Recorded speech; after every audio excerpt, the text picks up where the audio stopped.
Hello everyone, this is Anna from LeximbueJournals. Thank you for joining me today. I hope you enjoy this journal. This is a Kew Gardens themed botanical that I've just finished, and it has taken me a while. It's taken me about, I don't know, 2 weeks, 10 days. It's just been adding to it and trying to think how it would look more interesting for everyone.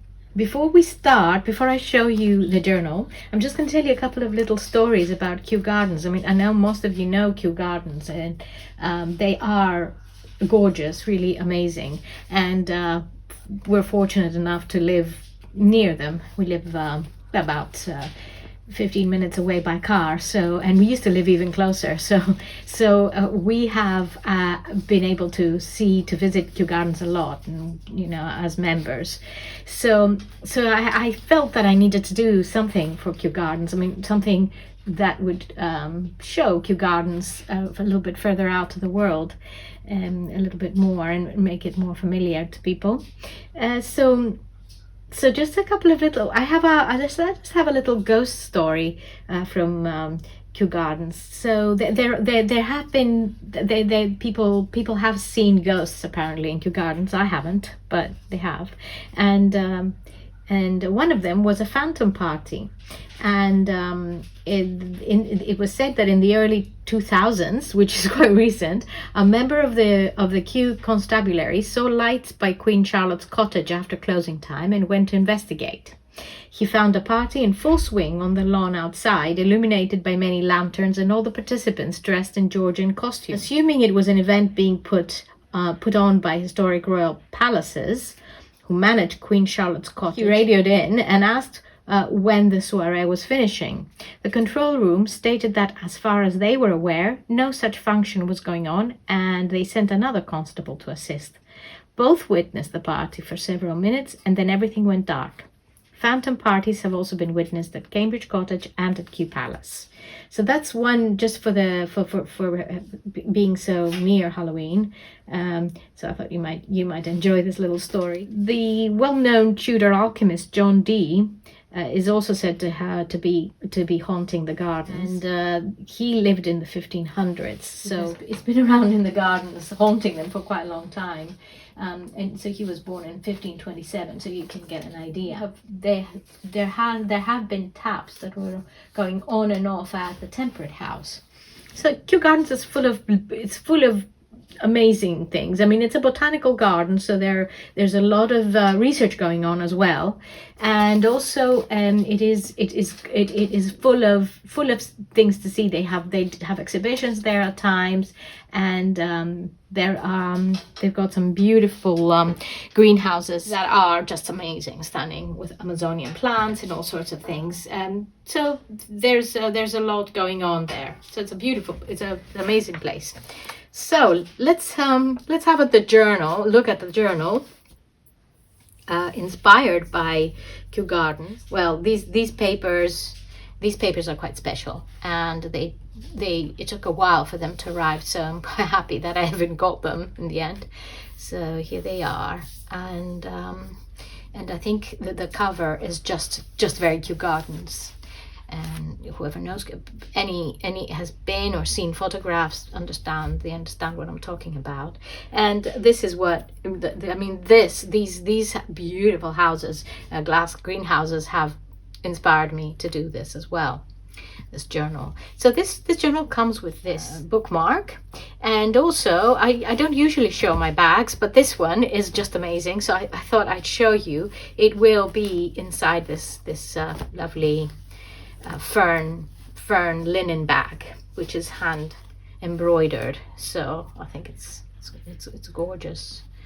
Okay, so I'll just move this aside and everything else so that you can focus on the actual journal now. So the journal is filled with as much as I could add, and I'm saying that because it wasn't very easy to fill it and make sure that it also has space for someone to add more to it, because in this case I actually made the cover after I I had done the signatures.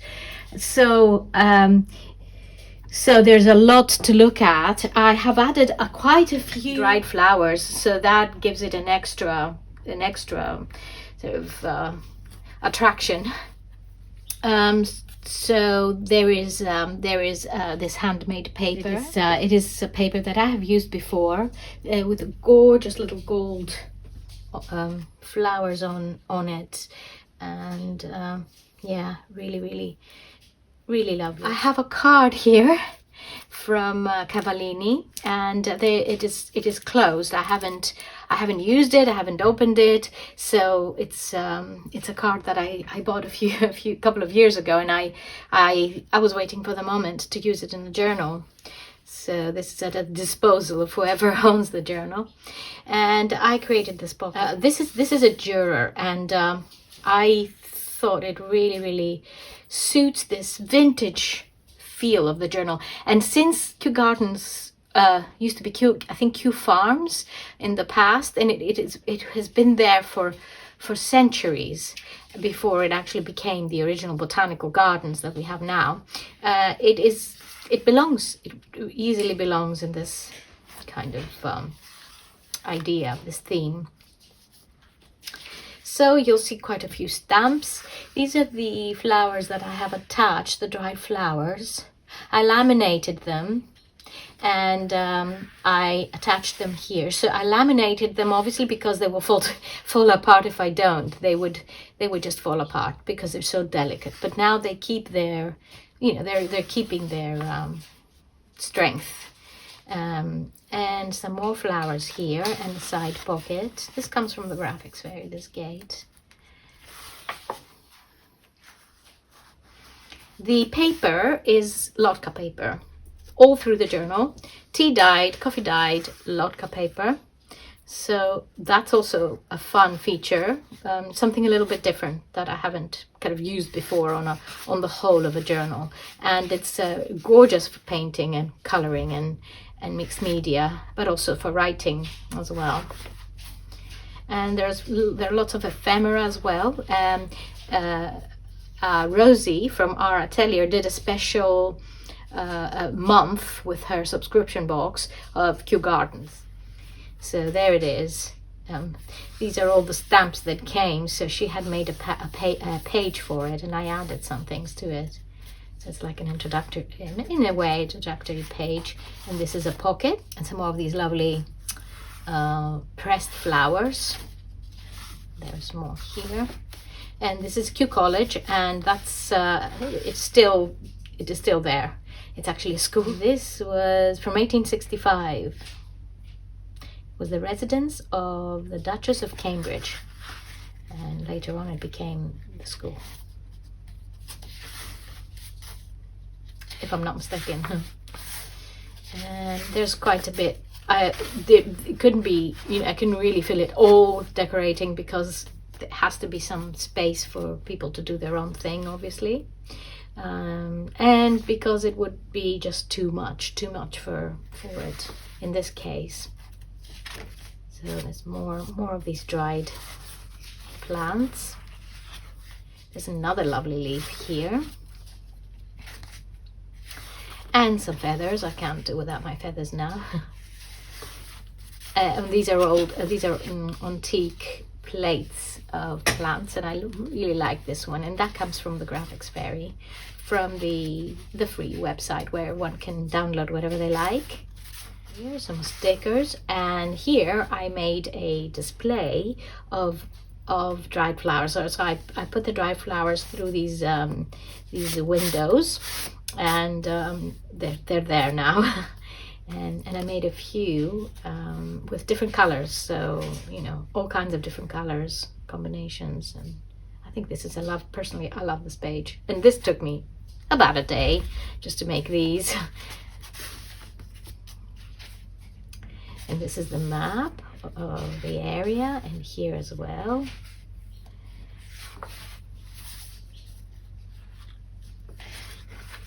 More flowers here. There's some stamps of green, fern, dried one. This is a side pocket with another in Kew Gardens, and that is the Winter Garden from 1865. And a lovely card here. This comes from a Botanical magazine. Kew Gardens again, and there's another image of Kew Gardens here. One of my favorite greenhouses, the Palm House. That's the one that has the Amazonian plants as well. And I think they also, if I remember well, they also have an aquarium. This is I made this collage, this assemblage, these different things. This is a real feather here. And I added a lot of these, this is ephemera by Rosie, which I thought looked lovely as all together, you know, in a collage with this green ribbon.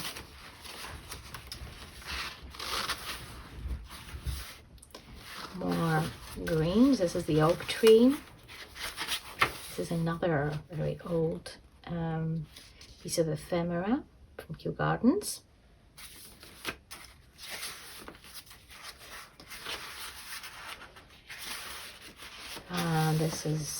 This is from Nick, and it's cards just for scrapbooking, and I've supported them onto thicker paper. So sorry, they're for notes.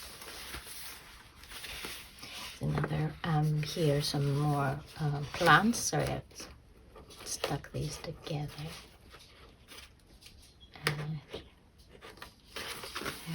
And a little tab with some gold on it. There's like these are all old plates that I had, a little sticker here. And there's some more here. I've sewn some feathers onto the page, quite, you know, they're quite secure. And some more ephemera, and they're backed onto this lovely handmade paper.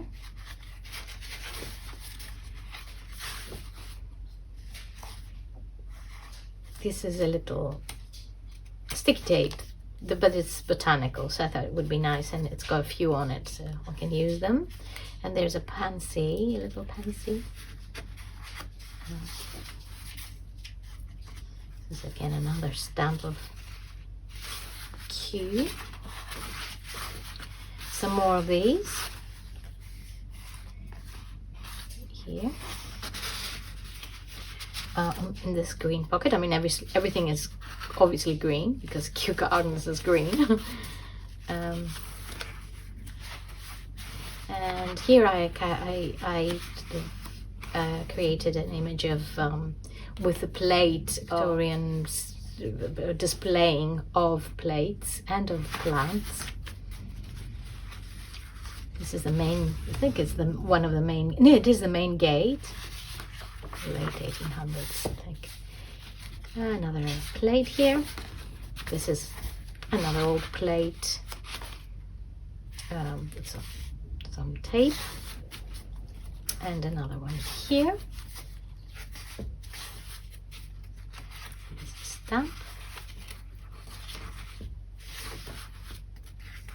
This is some news on the area, the Kew Palace, on enrichment.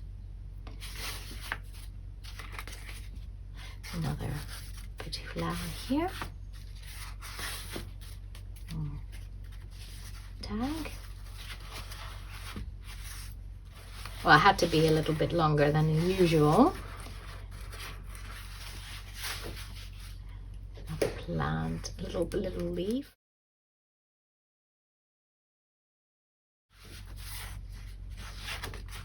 Stamp.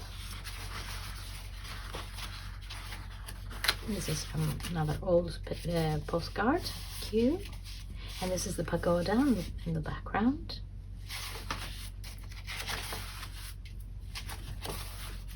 Yeah, another stamp, Canvas Medicine.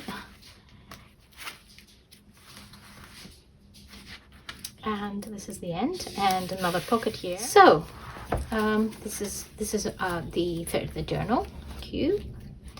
And it is up on Etsy now. It is already up on Etsy, and I just thought some special edition journals for Christmas, for preparing for giving gifts, or for, if you know, somebody who loves the botanical theme, or somebody who has a garden and they want to record their plants and flowers. It's just I think it's just a lovely journal. Even as a wedding journal, it could be used for you know, it's got some special accents in it, and an atmosphere. So thank you very much for watching, and I will be talking to you again soon with a new video, a new journal. Thank you so much. Take care. Bye bye.